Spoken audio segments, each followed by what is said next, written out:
ಪ್ರಜಾಪ್ರಭುತ್ವ ರಾಜಪ್ರಭುತ್ವ. ಶ್ರೀಮತೆ ರಾಮಾನುಜಾಯ ನಮಃ. ಶ್ರೀರಾಮ ಜಯಂ. ಪ್ರಜಾಪ್ರಭುತ್ವವು ರಾಜಪ್ರಭುತ್ವವು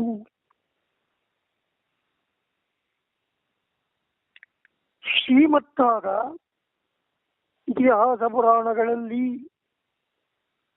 ಬರಿಯ ಕಥಾಭಾಗ ಮತ್ತು ಅದ್ಭುತಗಳನ್ನು ಒಂದು ಕಡೆಗೆ ಇರಿಸಿ ಇತಿಹಾಸದ ರಾಷ್ಟ್ರ ರಕ್ಷಣೆಯ ಪ್ರಜಾಹಿತಕರವಾದ ರೂಪರೇಖೆಗಳನ್ನು ಗಮನಿಸಬೇಕು. ರಾಜಪ್ರಭುತ್ವ ಏಕೆ ಬಂತು? ಪ್ರಜಾಪ್ರಭುತ್ವದ ಸದ್ಬಳಕೆ ಹೇಗೆ ಇತ್ತು? ಈ ಬಗ್ಗೆ ಒಂದೆರಡು ಮಾಹಿತಿ ಹಂಚಿಕೊಳ್ಳೋಣ. ಯುಗ ಯುಗಾಂತರಗಳಿಂದಲೂ ಜಗತ್ತಿನ ಇತಿಹಾಸ ಬೆಳೆದು ಕುಗ್ಗಿ ಅಸಮತೋಲನದಿಂದ ಈಗ ನಮ್ಮ ಬದುಕಿನ ಯುಗದಲ್ಲಿ ಅಡ್ಡಾದಿಡ್ಡಿಯಾಗಿರುವುದು ಕಂಡು ಬರುತ್ತಿದೆ. ಆದಿಕಾಲದಲ್ಲಿ ಮಾನವರ ಸಂಖ್ಯೆ ಕಡಿಮೆ ಇತ್ತು. ಮನುವಿನ ಪ್ರಜೆಗಳೇ ಮಾನವರು. ಗನುವಿಗೆ ಕಶ್ಯಪನಿಂದ ಹುಟ್ಟಿದವರು ದಾನವರು. ಕಶ್ಯಪನಿಂದ ಅದಿತಿಯಲ್ಲಿ ಹುಟ್ಟಿದವರು ಆದಿತೇಯರು. ದಿತಿಯಲ್ಲಿ ಹುಟ್ಟಿದವರು ದೈತ್ಯರು.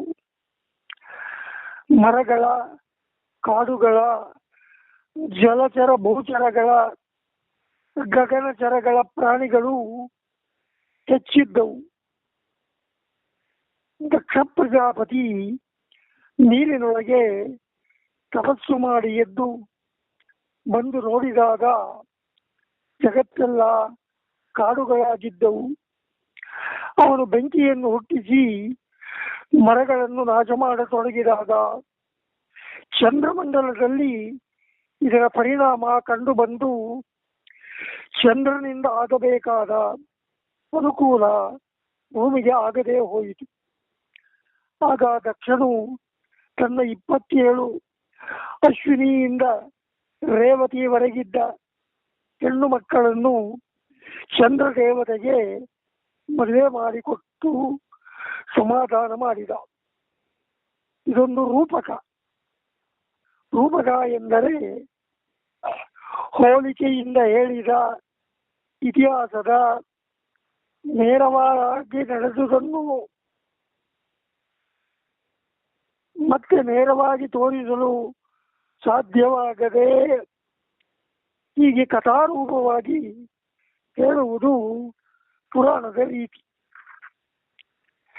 ಒಬ್ಬ ರಾಜ ಪ್ರಜೆಗಳಿಗೆ ಕಿರುಕುಳ ಕೊಡುತ್ತಿದ್ದ ಎಂದಿಟ್ಟುಕೊಳ್ಳಿರಿ. ನೇರವಾಗಿ ರಾಜನನ್ನು ಬೈಯಲು ತೊಡಗಿದರೆ ಅವಾಂತರವಾದೀತು. ಆದ್ದರಿಂದ ಕಾಗೆ ಗುಬ್ಬಿ ಕಥೆಯ ರೂಪದಲ್ಲಿ ರಾಜನಿಂದಾಗುವ ತೊಂದರೆಗಳನ್ನು ಪ್ರಕಟಿಸಲಾಯಿತು ಅಲ್ಲವೇ? ಈಗ ಪ್ರಕೃತ ರಾಜಪ್ರಭುತ್ವದ ಬಗ್ಗೆ ಬರೋಣ. ಮಾನವರಲ್ಲಿ ಎಲ್ಲರೂ ಒಳ್ಳೆಯವರಾಗಿ ಪರಸ್ಪರ ಅನ್ಯೋನ್ಯವಾಗಿ ರಕ್ಷಣೆ ಮಾಡಿಕೊಳ್ಳುತ್ತಿದ್ದ ಕಾಲ ಇತ್ತು. ಅನಂತರ ಧನಬಲ, ದೇಹಬಲ ಮುಂತಾದ ಬಲ ಇರುವವರು ದುರ್ಬಲರನ್ನು ನುಂಗಿ ಹಾಕುವ ಹುನ್ನಾರು ನಡೆಯಿತು.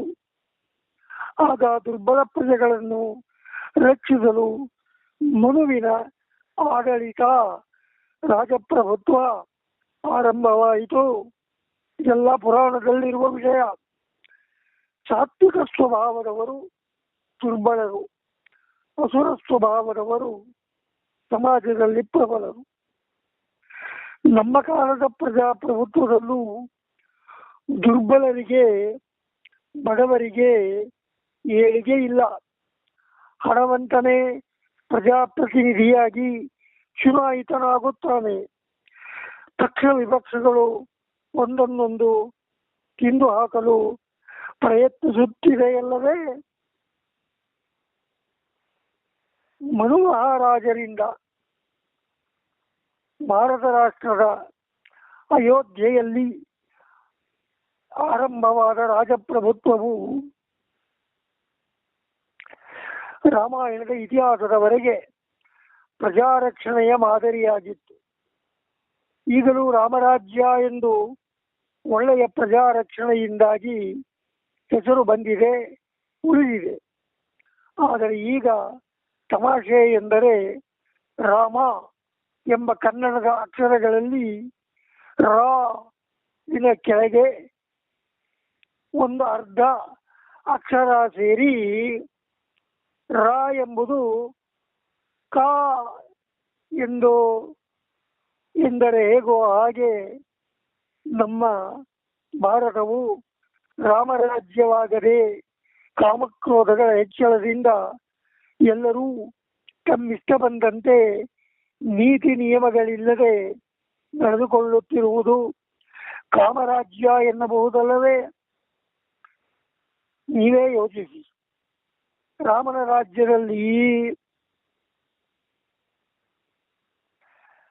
ಪ್ರತಿಯೊಬ್ಬ ಪ್ರಜೆಗೂ ಹಕ್ಕು ಚೆನ್ನಾಗಿತ್ತು. ಬದುಕುವ ಮಾನವರಂತೆ ಮಾತು ಬರದ ನಾಯಿ ಮುಂತಾದ ಪ್ರಾಣಿಗಳ ಹಕ್ಕನ್ನು ನ್ಯಾಯವಾಗಿ ಕಾಪಾಡಲಾಗುತ್ತಿತ್ತು. ಈ ರಾಮರಾಜ್ಯದ ಉನ್ನತವಾದ ಉತ್ತಮ ಸ್ಥಿತಿಯನ್ನು ಈಗಿನವರು ಏಕೆ ಗಮನಿಸುವುದಿಲ್ಲ? ರಾಜನು ರಾಮ ಒಬ್ಬ ಅಗಸ, ನಮ್ಮ ಕಾಲದ SC ವರ್ಗದವನು. ಅವನೊಬ್ಬನ ಮಾತಿಗಾಗಿ ರಾಮನು ತನ್ನ ಏಕೈಕ ಪತ್ನಿ ಸೀತೆಯನ್ನು ಕಾಡಿಗಟ್ಟಿದ. ರಾಮನಿಗೆ ಸೀತೆಗಿಂತ ಪ್ರಜೆಗಳ ಮಾತಿನ ರಕ್ಷಣೆಯೇ ಮುಖ್ಯವಾಗಿತ್ತಲ್ಲವೇ? ಈ ರಾಮರಾಜ್ಯದ ಗುರಿಯನ್ನು ತಿಳಿದರೆ ರಾಜನು ತನ್ನ ಸ್ವಂತದ ಅಂಶಗಳನ್ನು ಕೂಡ ಪ್ರಜೆಗಳಿಗಾಗಿ ತ್ಯಾಗ ಮಾಡುವ ಸನ್ನಿವೇಶ ಎಂದು ಅರ್ಥವಾಗುವುದಲ್ಲವೇ? ಈ ರಾಮರಾಜ್ಯದ ಗುರಿಯನ್ನು ತಿಳಿದರೆ ರಾಜನು ತನ್ನ ಸ್ವಂತದ ಅಂಶಗಳನ್ನು ಕೂಡ ಪ್ರಜೆಗಳಿಗಾಗಿ ತ್ಯಾಗ ಮಾಡುವ ಸನ್ನಿವೇಶ ಎಂದು ಅರ್ಥವಾಗುವುದಲ್ಲವೇ? ಆದರೆ ಈಗಿನವರು ಒಳ್ಳೆಯ ಹೆಂಡತಿಯನ್ನು ದೂರ ಮಾಡಿದ ರಾಮ ಕಠಿಣ ಹೃದಯ ಎಂದು ದೂಷಿಸುತ್ತಾರೆ. ಪ್ರಜೆಗಳಿಗಿದ್ದ ಹಕ್ಕಿನ ವಿಷಯ ಇಲ್ಲಿ ಗಣನೆಗೆ ಬರುವುದಿಲ್ಲ. ರಾಮನು ಮಾಡಿದ ತ್ಯಾಗ ಪ್ರಜೆಗಳ ಸಮ್ಮತಿಗಾಗಿ, ಸ್ವಂತಕ್ಕಲ್ಲ. ಈಗಿನ ಪ್ರಜಾಪ್ರಭುತ್ವದಲ್ಲಿ ಮಂತ್ರಿಗಳು, ಸದಸ್ಯರು ಹೇಗಿದ್ದಾರೆ, ಅವರ ಸ್ವಾರ್ಥ ನಡೆ ಹೇಗಿದೆ ಎಂಬುದನ್ನು ನೀವೇ ವಿಮರ್ಶಿಸಿರಿ. ಪ್ರಜೆಗಳಲ್ಲಿ ಪರಸ್ಪರ ಜಗಳಗಳನ್ನು, ಅವಾಂತರಗಳನ್ನು ಒಂದು ಹತೋಟಿಯಲ್ಲಿಡುವುದೇ ಆಡಳಿತ. ಇದು ರಾಜಪ್ರಭುತ್ವಕ್ಕೂ ಪ್ರಜಾಪ್ರಭುತ್ವಕ್ಕೂ ಸಮಾನ.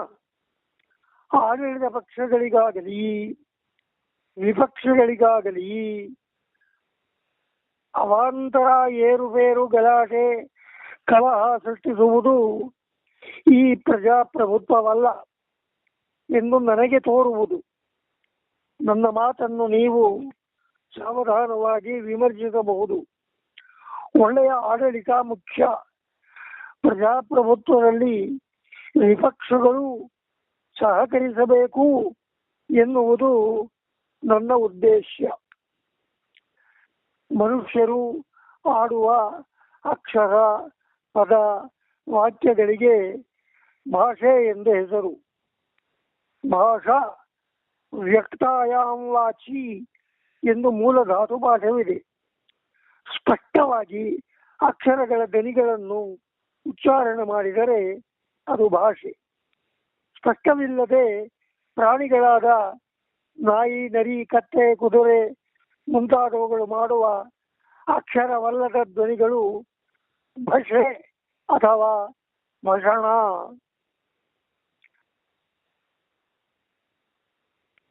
ಭಾಷಣವಲ್ಲ ಎನಿಸುವುದು. ಭಾಷ ಅವ್ಯಕ್ತೇ ಶಬ್ದೇ ಎಂಬುದು ಧಾತುಪಾಠ. ನಾಯಿ ಮಾಡುವ ಗಂಟಲಿನ ಧ್ವನಿಯನ್ನು ನಾವು ಹೇಳುವಾಗ ಶ್ವ ಭಷತಿ ಎಂದು ಪ್ರಯೋಗ. ಮನುಷ್ಯರು ಆಡುವ ಮಾತನ್ನು ತಿಳಿಸುವಾಗ ಮನುಷ್ಯ ಭಾಷತೆ ಎಂದು ಪ್ರಯೋಗ. ನಾಯಿಗಳಿಗೂ ಮಾನವರ ಅಭಿಪ್ರಾಯಗಳನ್ನು ತಿಳಿಯುವ ಶಕ್ತಿ ಇದೆ, ಮಾತನಾಡುವ ಶಕ್ತಿ ಇಲ್ಲ. ಅದು ಭಷತಿ ಮಗಳುತ್ತದೆ ಅಷ್ಟೇ. ಅದರ ಚಲನವಲನಗಳಿಂದ ಅದರ ಅಭಿಪ್ರಾಯವನ್ನು ಮಾನವನು ತಿಳಿದು ನಡೆಯುತ್ತಾನೆ. ಮುಂದೆ ಏನಾಗಬಹುದು ಎಂಬ ಸ್ವಾಭಾವಿಕವಾದ ಅರಿವು ಮಾನವನಿಗೆ ಇಲ್ಲ. ಅವನು ವಿಮರ್ಶೆ ಮಾಡಿ ಆಲೋಚಿಸಿ ತಿಳಿಯಬೇಕು. ನಾಯಿ, ಕುದುರೆ, ಆನೆ ಮುಂತಾದವುಗಳಿಗೆ ಮುಂದೆ ಆಗುವ ಸೂಚನೆ ಸೂಕ್ಷ್ಮವಾಗಿ ಮೊದಲೇ ಅರಿವಾಗುವುದು. ತನ್ನ ಒಡೆಯನಿಗೆ ಅಪಾಯ ಇದೆ ಎಂದು ಮೊದಲೇ ಅರಿತ ಸಾಕುನಾಯಿಯು ಅವನಿಗೆ ಅಡ್ಡವಾಗಿ ಕಾಲು ಕೆರೆಯುತ್ತಾ ಮಗಳುತ್ತಾ ತಡೆಯುತ್ತದೆಯಲ್ಲವೇ? ಹೀಗೆ ರಾಮರಾಜ್ಯದಲ್ಲಿ ನಾಯಿಯು ನ್ಯಾಯದ ಗಂಟೆಯ ಹಗ್ಗವನ್ನು ಎಳೆದು ತನಗಾದ ಕಷ್ಟವನ್ನು ರಾಮನಿಗೆ ತನ್ನ ಭಾಷಣದಿಂದ ತಿಳಿಸಿದಾಗ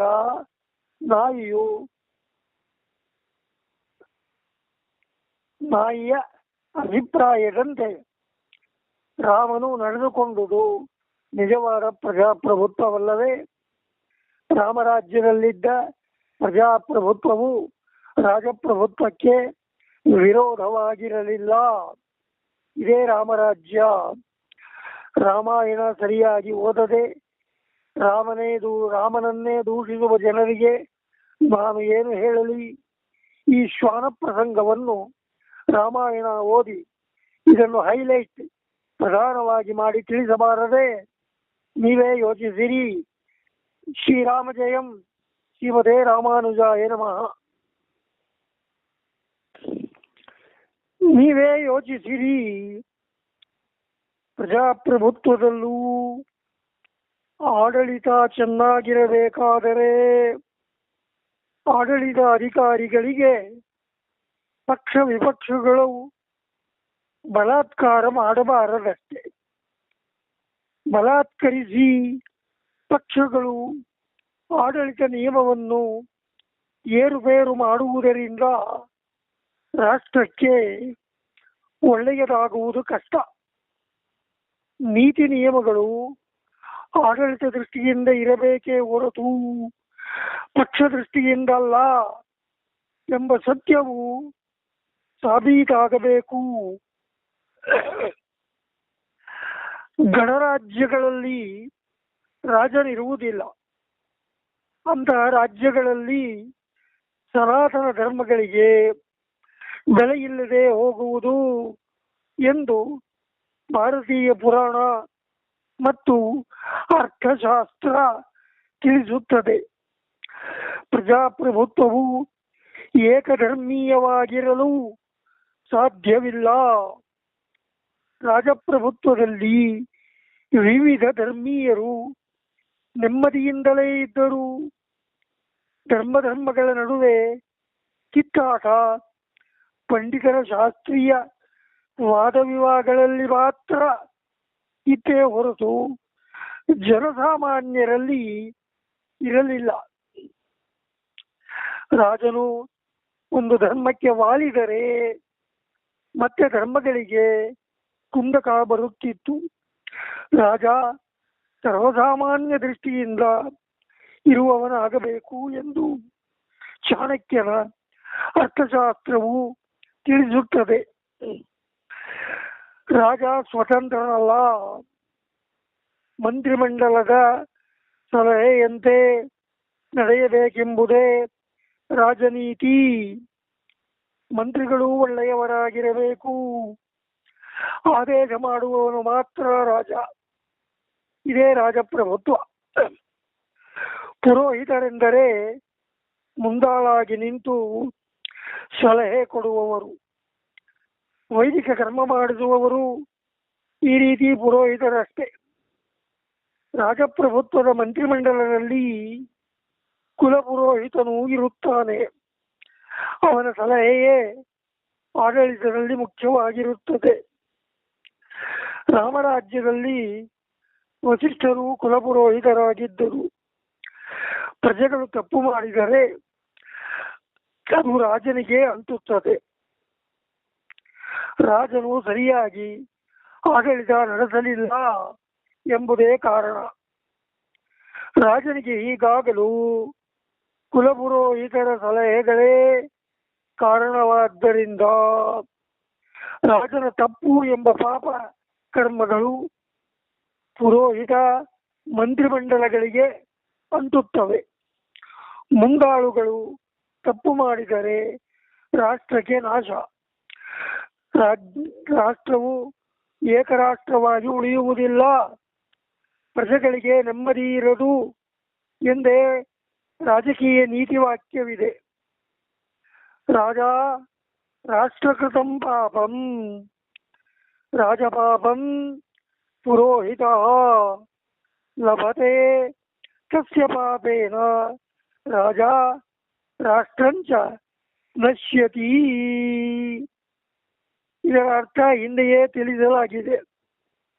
ಸರ್ಕಾರಕ್ಕೆ ಸಲಹೆ ಕೊಡುವವರ ಜವಾಬ್ದಾರಿಯೇ ಪ್ರಜಾಪ್ರಭುತ್ವದಲ್ಲೂ ಅತ್ಯವಶ್ಯಕ.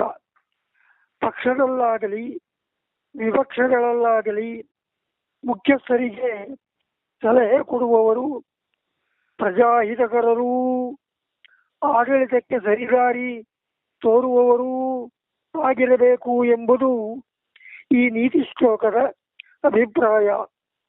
ಪಕ್ಷ ವಿಪಕ್ಷಗಳು ಪರಸ್ಪರ ಬೈಯುತ್ತಾ ಹೊಡೆದಾಡುವುದೇ ಪ್ರಜಾಪ್ರಭುತ್ವವಲ್ಲ. 23/12/2024 ಇಂದು ವಿಜ್ಞಾಪಕ ವಿನಮ್ರತೆಯಿಂದ ಶ್ರೀರಾಮ ಶರ್ಮ ರಾಮಾನುಜದಾಸಾನುದಾಸ.